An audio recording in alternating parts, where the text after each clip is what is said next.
Forrest Wilson. And now, here is Forrest Wilson. And the NFL's rocked again as Adrian Peterson faces a child abuse charge for using a switch. Let me tell you something. When I was a kid, my parents would hand me the clippers. They'd send me into the yard, and I'd cut a series of switches for them to choose from. And I don't know if it, I guess it did affect me. It turned me into who I am today. Forrest Wilson, you're listening to The Resistance. Now, maybe he switched him hard, but, in the court of public opinion, this looks terrible. Further, I guess there's some sort of investigation into Adrian Peterson, and he faces these child abuse charges. If you spare the rod, you spoil the child. Just look at the children we've got in this government. Look what they're doing to us, we the people. And the relationship of the individual to the government has certainly changed. And I'm not just talking about your relationship with Uncle Sam. It's more. It's more than just the relationship with the federal government that's changing. It's all of our relationships. And many of these relationships are being interfered with by the federal government.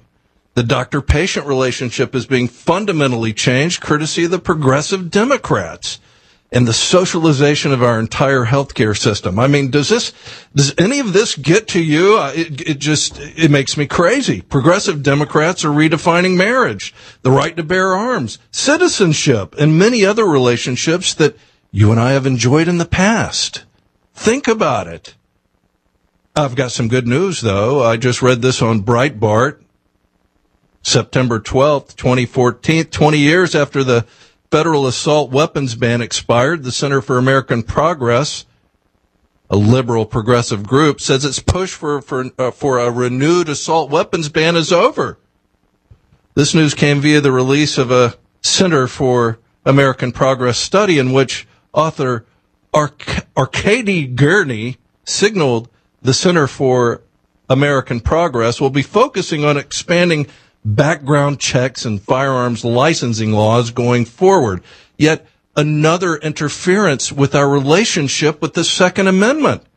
And at a time when our country's at war and violence is spreading throughout our communities, we ought to be armed.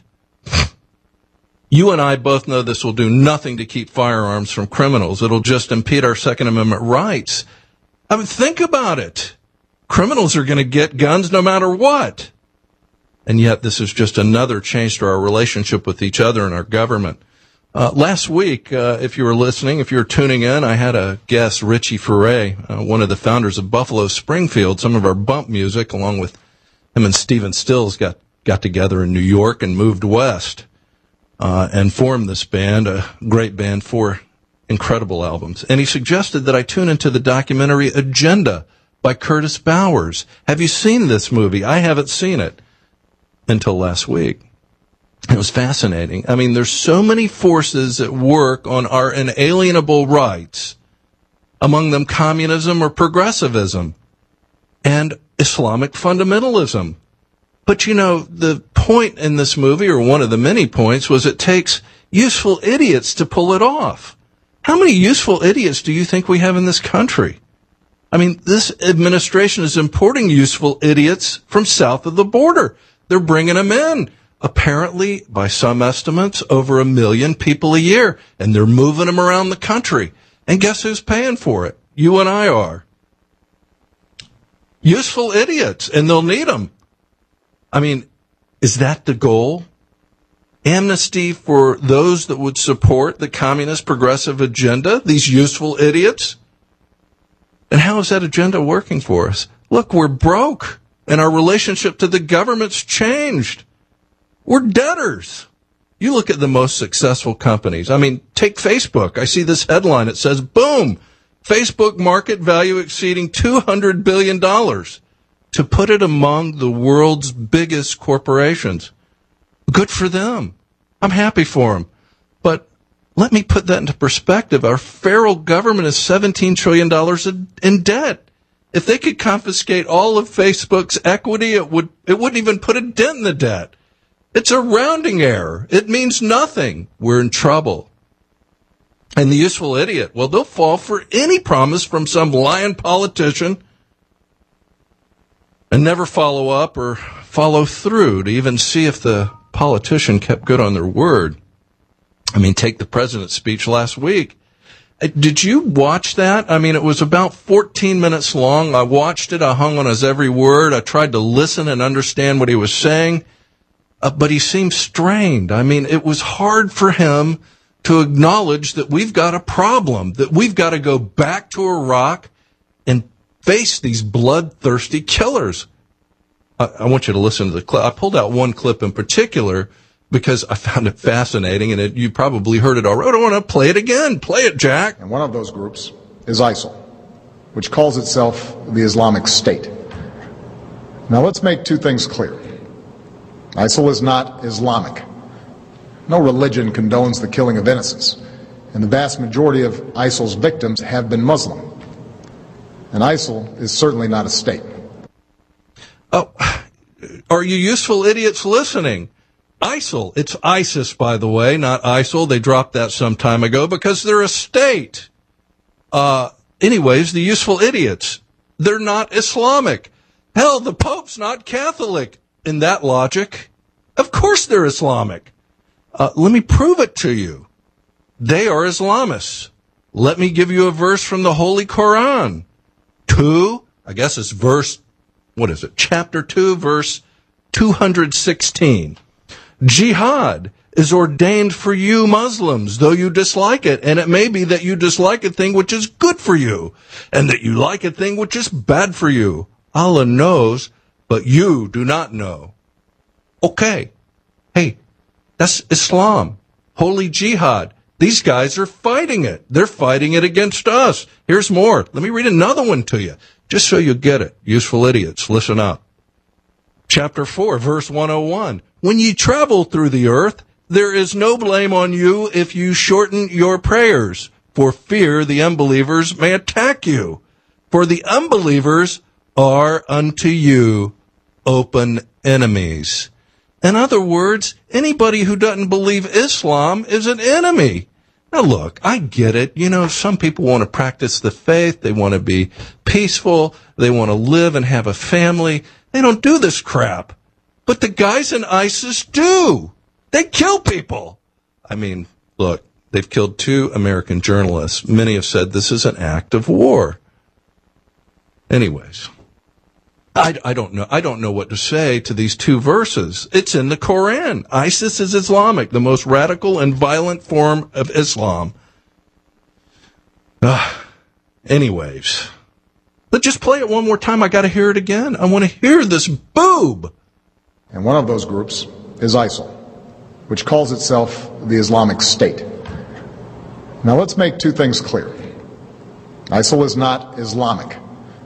No religion condones the killing of innocents. Jack, stop it. You see, the violent and the war maker may also have religion. Why is this so hard for certain progressive politicians to understand? I mean, it's no wonder our president does not know what constitutes a state, but this is radical Islam. Look, my first briefing in 1989, I went to work for CIA right out of college. And, I was a couple of years out of college. So I go and I get my sunglasses and my trench coat, and they hustle me into this auditorium with the rest of the inductees.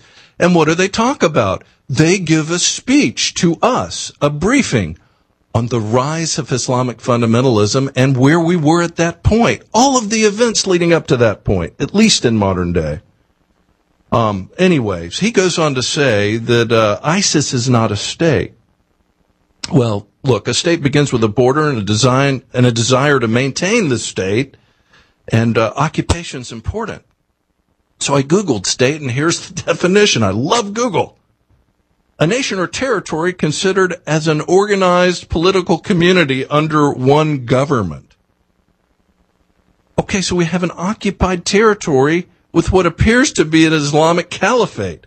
It's a state. They got a flag. And then John Kerry.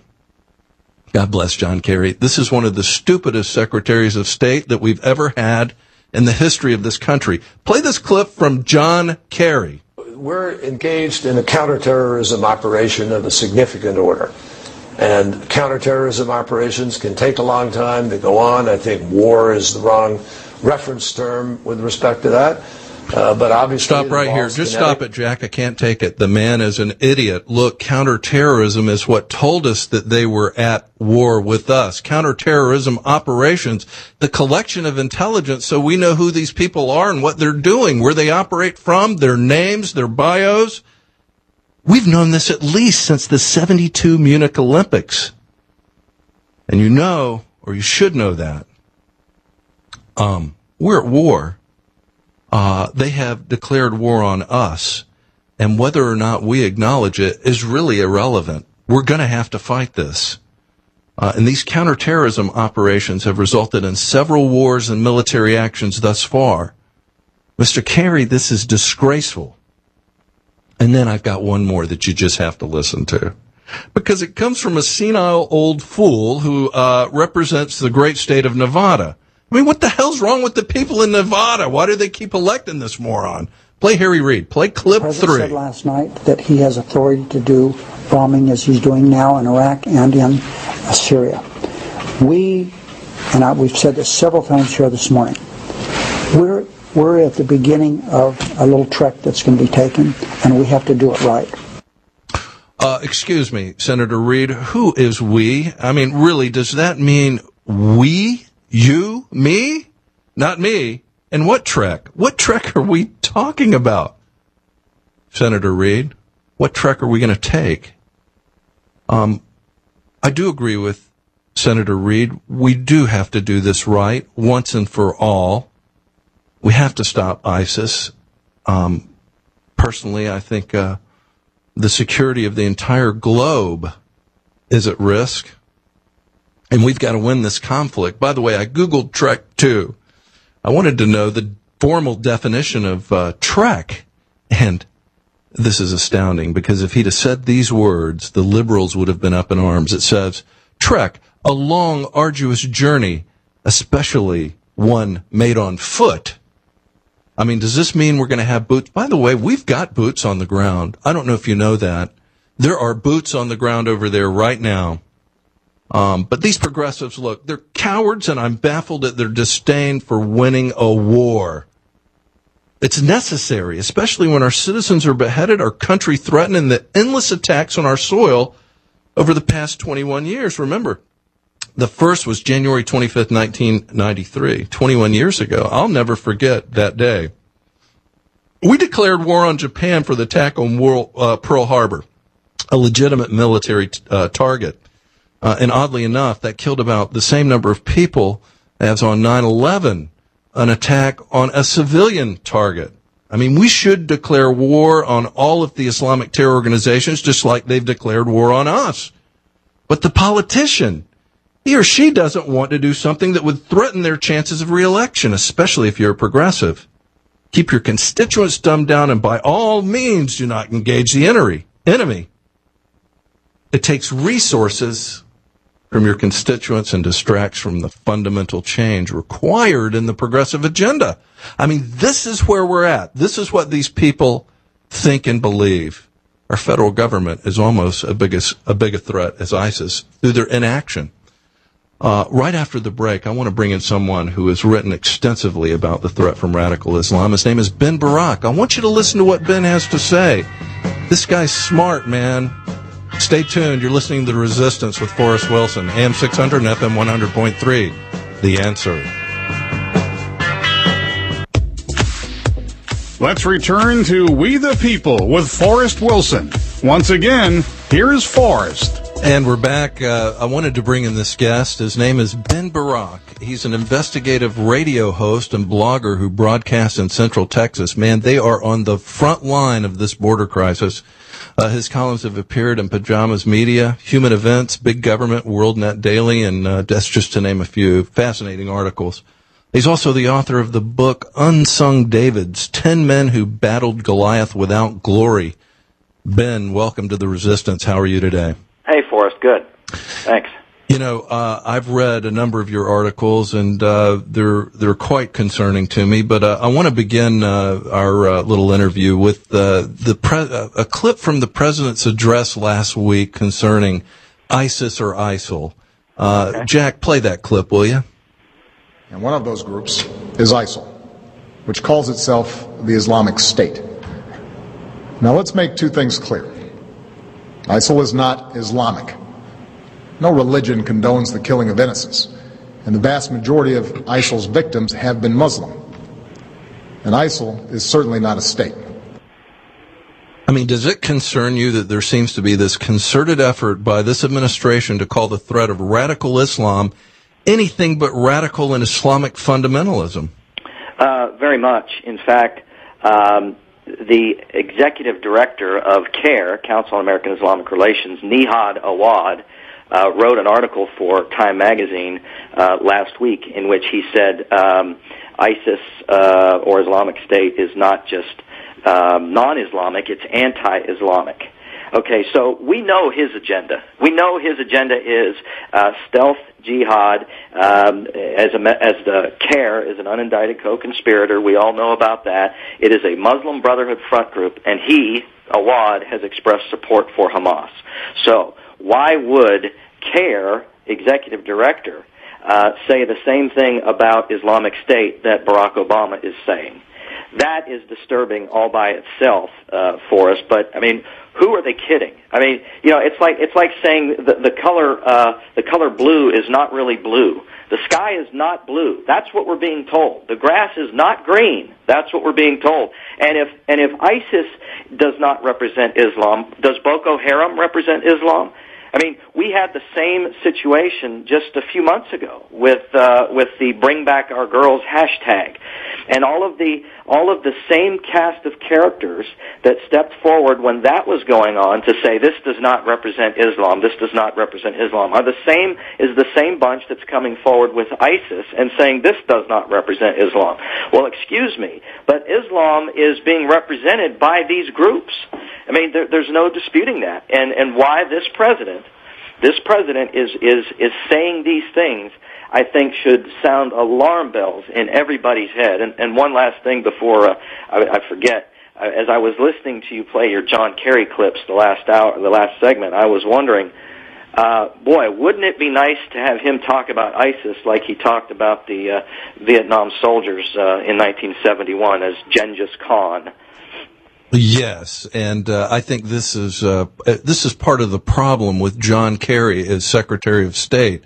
The man doesn't understand exactly what's going on in the world at any particular time. In fact, go ahead and play the Kerry clip one more time. Just start it. I just want to hear the start of this. We're engaged in a counterterrorism operation of a significant order. And counterterrorism operations can take a long time to go on. I think war is not the appropriate term here. It is the appropriate term. You know, we've been engaged in counterterrorism activities for at least the last 30 years. Mm-hmm. I mean, why is he trying to call this a counterterrorism activity when, look, everybody, at least anybody with an ounce of sense who follows this, knows that we're at war whether we acknowledge it or not. Why is he avoiding? Is this like Barack Obama avoiding Islam? Well, you are either sympathetic to the cause at this point. You're either in alliance with, in solidarity with these groups, or you are dirtied up. In other words, you've spent some time running in these circles for so long that you have self-preservation as an area of focus, and I think that is a key element that is taking place here. I think what we have a lot of politicians that have gotten in bed with a lot of Muslim Brotherhood front groups and leaders, and the chickens, as they say, are coming home to roost. And because there's really no other explanation for it for us. I mean, look, you have John Kerry and all of these leftists. I heard the Harry Reid clip. These people must not understand that as this threat grows, they themselves become at risk. We look at Stephen Sotloff and James Foley, the two American journalists that were beheaded. Both of those guys were sympathetic to the opposition in Syria. They were sympathetic to the rebels that are fighting Assad. Yet it was those groups that turned them over. From what I understand, James Foley was turned over to ISIS by an FSA sympathetic group as a good faith gesture, and that Sotloff was turned over, according to a spokesman for his family, was sold at the border by one of these FSA groups. So we have got to also come to the realization that FSA and ISIS are basically good cop, bad cop. And until we come to the realization of that, we're really not going to grab onto who this enemy really is. And it's extremely frightening. You know, we've got an open border. We know we're at war, and yet we've got these particular progressive politicians ignoring all of the warning signs. I've been following this NTAS system. This is the Department of Homeland Security, and they literally are supposed to post some type of alert if there is one. Now, I've been tracking it for some time, and there was an update to it, but they literally updated one number. They changed the last documented update, or whatever they called it on the website, from September 5th, 2013, literally to September 5th, 2014. There has been no updates in these alerts. Now, you're in Texas, and you see what's happening. Give me an estimate of the number of people that we know of that are coming across that southern border annually. Well, the scary thing is we don't know. We really don't know. There's no indication. It's guessing. It's a guesswork. We don't know. All we know is that they are coming over in numbers that are very substantial, very significant, and we have politicians on both sides of the aisle that really don't seem to want to do that much about it.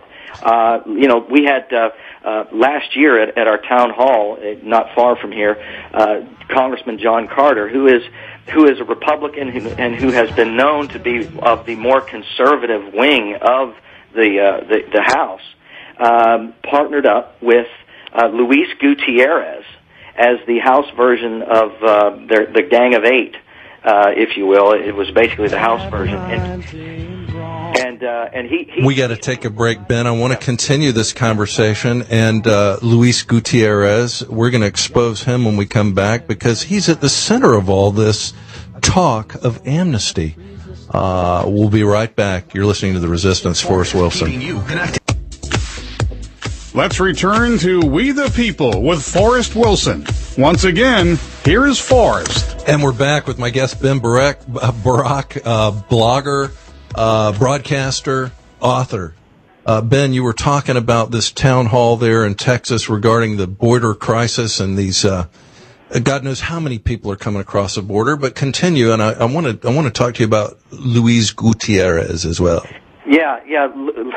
John Carter is our congressman, and he was at this town hall last August. It was about a little bit more than a year ago, and he said some shocking things because he agreed to come to the town hall and watch the a 2-hour documentary by Stephen Michael Lynch about immigration and who was coming over. And when he was done watching it, it was like he hadn't seen it. I mean, he was behaving like the message wasn't resonating with him, and he was making the claim that for the past 4 years he had gotten into a room with Luis Gutierrez once a week to craft a bill that that would deal with immigration reform, but nobody knew about it. I mean, he was talking like, we once everybody started finding out about it, we started getting a lot less done. Well, that's the point.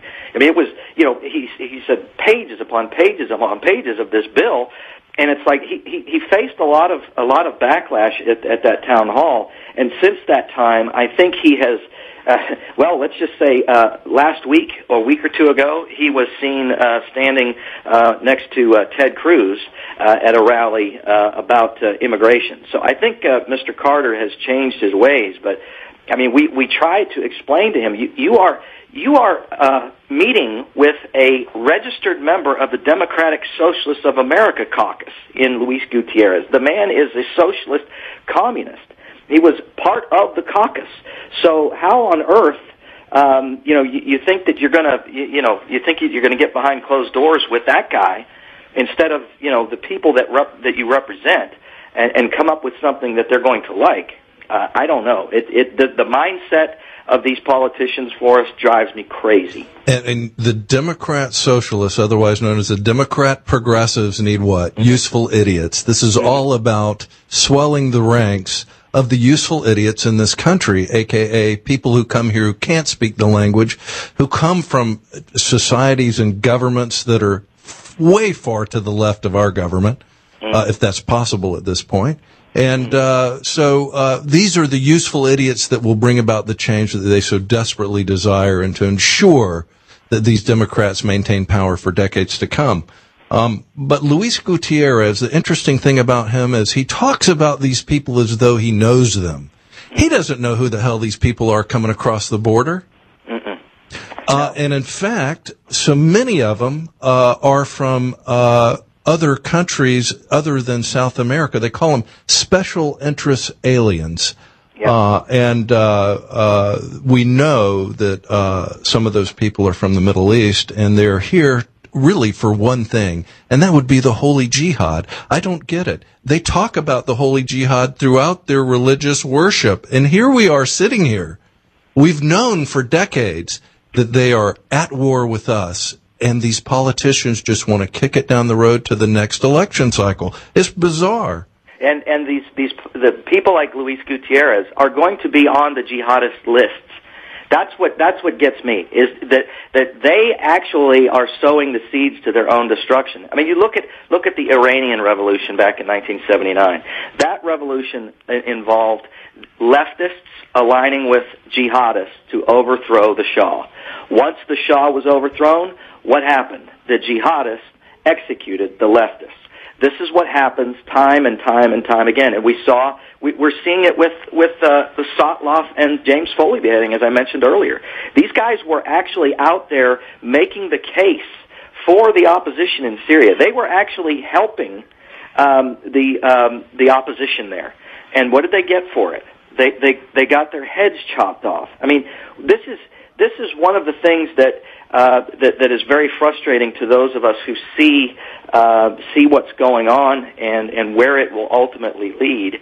And Luis Gutierrez apparently doesn't. And I find it incredibly fascinating that people like Luis Gutierrez have so much concern for these illegal alien children and gang members, but he has no concern for the unborn child. He has no concern for the victims of Fast and Furious.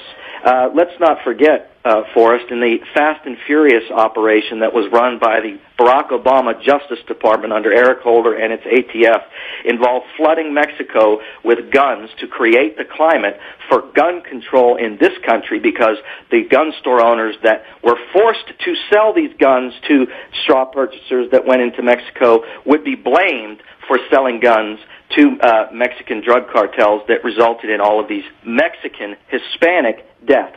Yet, where was Luis Gutierrez screaming from the rooftops about the operation and the carnage as a result of the Barack Obama's policies? Who got killed? A lot of innocent Hispanic Mexican citizens. But Luis Gutierrez cannot be heard from on that.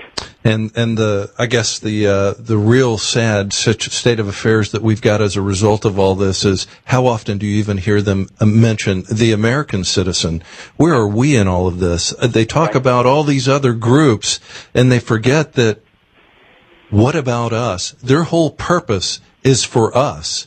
It's not for these other groups. But I want to switch gears with you, because you've got a piece that you write about Michelle Bachmann and a bill that she's put forth regarding the Muslim Brotherhood. This was astounding, because apparently that bill has been on the floor for some time, about a month and a half, maybe 2 months. Tell us about the bill and what it means to terror organizations. Well, let's just say that Michelle Bachmann's position has been aging like a fine wine for a few years now. In 2012, it was Bachmann and 4 other congressmen, Louis Gohmert, Trent Franks, Lynn Westmoreland, and Thomas Rooney, who submitted 5 separate letters to 5 separate inspectors general. Ironically, exactly 90 days before the Benghazi attack, with a 90-day deadline for them to respond. None did. And the reason for these letters was to bring attention to Muslim Brotherhood infiltration in the U.S. government. They named names. They named Mohammed Ali Biari. They named Huma Abedin, Hillary Clinton's close advisor, and several others. And nothing came of it except more people stood with Huma Abedin than with Bachmann. And when I say more people, I mean more Republicans. John McCain stood with Huma Abedin. Marco Rubio stood with Huma Abedin. Scott Brown, Huma Abedin. Mike Rogers, head of the Intelligence Committee, stood with Huma Abedin, called her an American patriot. There are John Boehner as well, and there are others. So since that time, the issue of Muslim Brotherhood infiltration has only escalated. It has only become more relevant, and ISIS actually brings more attention to that.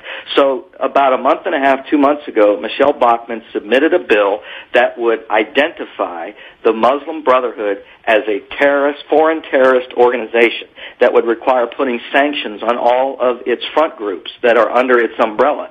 That would include CARE, the Islamic Society of North America, the Muslim Students Association, and by the way, CARE and ISNA and a myriad of Muslim Brotherhood front groups in this country have 501c3 tax-exempt status.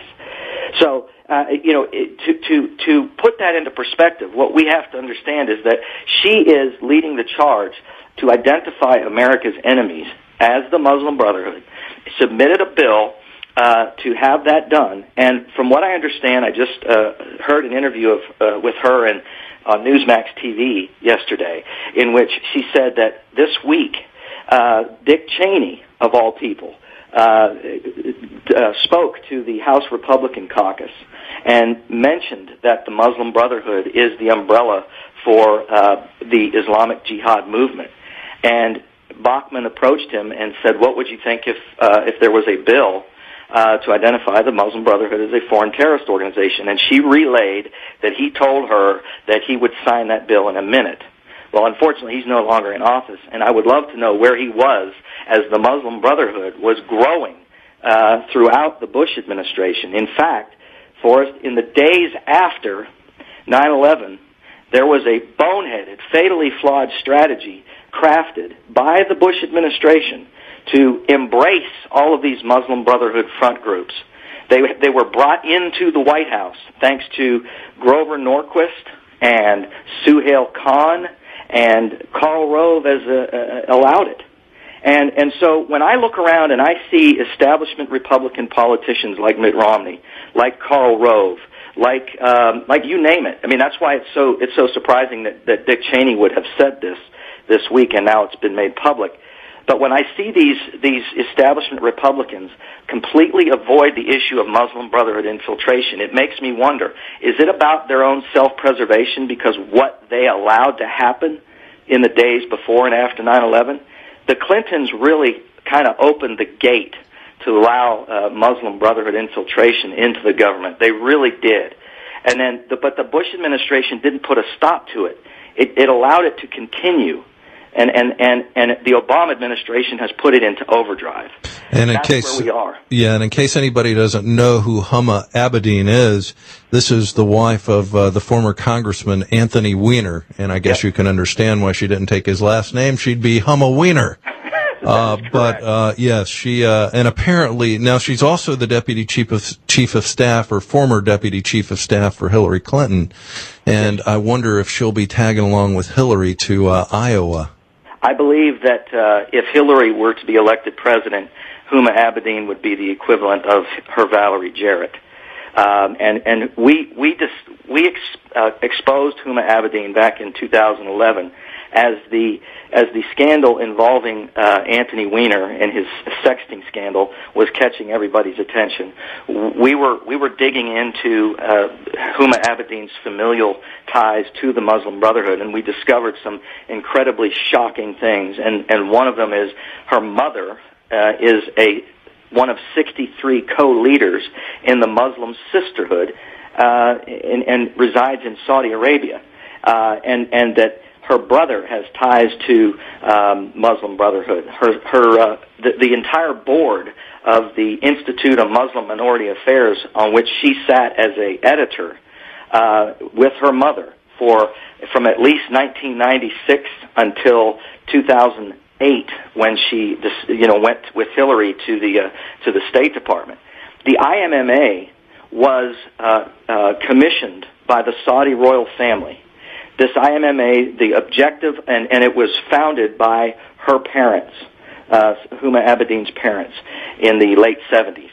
And the objective of the IMMA is to convert all Muslim minority lands into Muslim majority lands, under the guise of interfaith dialogue and bridge building and, discourse. And if there's anything that I despise more, it's a coexist bumper sticker. Yeah. That's what this stuff is. They are using these types of things to convert entire lands and regions. Well, and Saudi Arabia is the home of Wahhabism, is probably one of the most radical forms of Islam. Yes. Ben, I tell you, we could talk for 3 hours about it. Unfortunately, my show's only an hour. I want to thank you so much for coming on today. Anytime. And hope you'll come back in the future, because there's just so much to talk about as it relates to this. Sure. Huma Weiner is really the equivalent of Alger Hiss, isn't she? It sure looks that way. Well, thanks again. Ben Barrack. We will definitely stay in touch, Ben. I'm going to take a break and come back. You're listening to Forrest Wilson, The Resistance. Stay safe, my brothers and sisters. I'll be right back. In this dirty old part of the city. Let's return to We the People with Forrest Wilson. Once again, here's Forrest. And you're listening to AM 600, FM 100.3, The Answer, Forrest Wilson, The Resistance.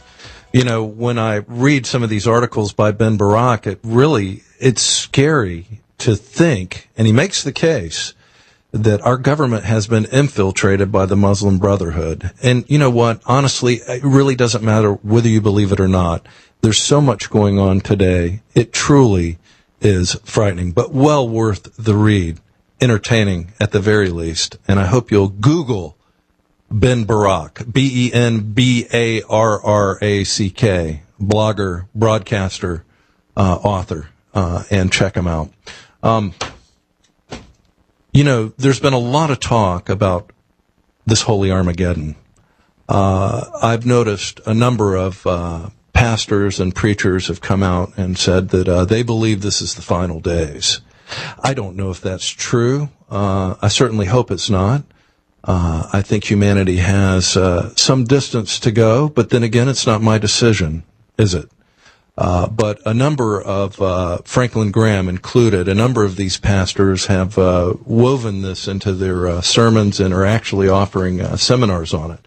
But I find that fascinating. And then this morning, literally this morning, while you were sleeping, the Pope says world's many conflicts amount to piecemeal World War III. Now, I want you to pay particular attention to what the Pope says, because unlike our president, he recognizes what's going on. He says, and this is from Reuters, Pope Francis said on Saturday, today, the spate of conflicts around the globe today were effectively a piecemeal Third World War, condemning the arms trade and plotters of terrorism sowing death and destruction. He condemned the plotters. Our government won't even condemn it, and here we got the Pope doing it. He goes on to say, war is irrational.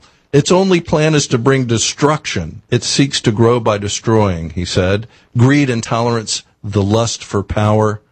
These motives underlie the decisions to go to war, and they are too often justified by an ideology, he said. What ideology do you think he was talking about? Play the clip. Jack, play that clip again. Give me that clip of Barack Obama one more time. I can't stand to listen to it, but I want you to hear it. Is ISIL, which calls itself the Islamic State. Now let's make two things clear. ISIL is not Islamic. Okay, stop it right there. Stop it right there. ISIL is not Islamic. Then the Pope says these motives underlie the decision to go to war, and they are too often justified by an ideology. He's talking about Islam, and yet our president is saying exactly the opposite. I guess he'd say the Pope isn't Catholic.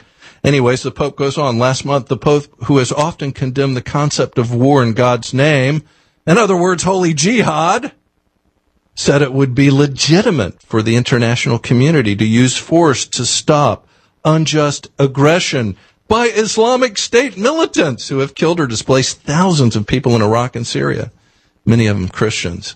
I point this out to you because Pope Francis has the cojones to come out and call ISIL, ISIS, whatever you want to call it, by what it is, radical Islam. And it is a terrorist organization, and it is growing. Now, report that the CIA estimates that they could have up to 31,000 fighters available at any moment. We didn't get into it with Ben Barrack. I wish we had more time because we would have.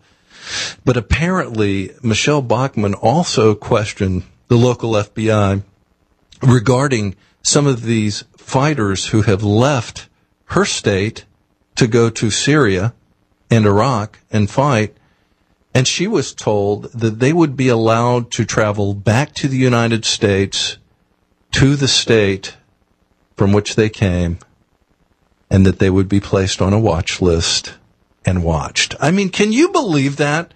Why do we even have an FBI? The only thing I can say to you is, you need to protect your homeland. It's a good idea to get a weapon. I